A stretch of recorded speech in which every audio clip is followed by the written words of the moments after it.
Soracaklar neden diye, onca güzel içimden neden sen diye.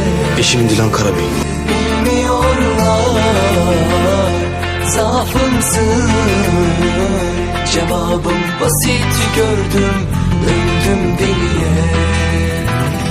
Soracaklar neden diye, onca güzel içimden neden sen diye.